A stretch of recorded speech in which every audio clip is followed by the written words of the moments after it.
સવાલ એટલા માટે કેમ કે સ્વામી પ્રદીપ્તાનંદે એક આપ્યું છે ચોંકાવનારું નિવેદન। ત્રણ સત્વ રજસ તમસ એ ત્રણ ગુણો છે। આ ત્રણ સંતાનનો અર્થ એવો થાય છે, હું એવું રીતે સમજુ છું કે એક સંતાન રાષ્ટ્ર માટે હોય, દેશ માટે હોય, એક સંતાન છે એ સમાજ માટે કામ કરે। જી હા, તમે બરાબર સાંભળ્યું। આ નિવેદન આપ્યું છે સ્વામી પ્રદીપ્તાનંદ સરસ્વતીએ। સમગ્ર ઘટના એવી છે કે દક્ષિણામૂર્તિ ટ્રસ્ટ સંચાલિત આર્ષ અધ્યયન કેન્દ્ર ભુજ અને અખિલ કચ્છ સમસ્ત હિન્દુ પરિવાર દ્વારા ગીતા જયંતિ મહોત્સવનો ગીતા ગ્રંથ યાત્રા સાથે પ્રારંભ થયો હતો। આ પ્રસંગે સનાતન ધર્મના રક્ષણ માટે સૌ સંકલ્પબદ્ધ થાય એવું આહવાન કરવામાં આવ્યું હતું।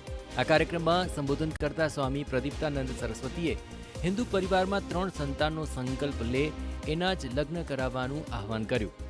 સ્વામી પ્રદીપ્તાનંદ સરસ્વતીનું કહેવું છે કે એક જગ્યાએ સંખ્યા વધી જાય અને એક જગ્યાએ સંખ્યા ઘટી જાય તો એનો ઉપાય આપણે કરવાનો છે, જે ઉપાય આપણે શોધી કાઢ્યો છે। આવનારા સમયની અંદર આપણો જે સમાજ છે, હિન્દુ સમાજ છે, એ ધીમે ધીમે લઘુમતી તરફ જઈ રહ્યો છે। ધર્મનો જે પાયો છે એ કૌટુંબિક વ્યવસ્થા પર બહુ મોટો કુઠારાઘાત આપણા જ યુવાનો દ્વારા પાડવામાં આવે છે, કે લગાવવામાં આવે છે કે અમે જીવશું, લગ્ન કરશું, બધા જ ભોગ અમને સ્વીકાર્ય છે, પણ અમે સંતાન નહીં કરીએ। એટલે આ માનસિકતામાંથી બહાર આવી અને ત્રણ સંતાનનો સંકલ્પ સાથે દરેક કપલ લગ્ન કરે।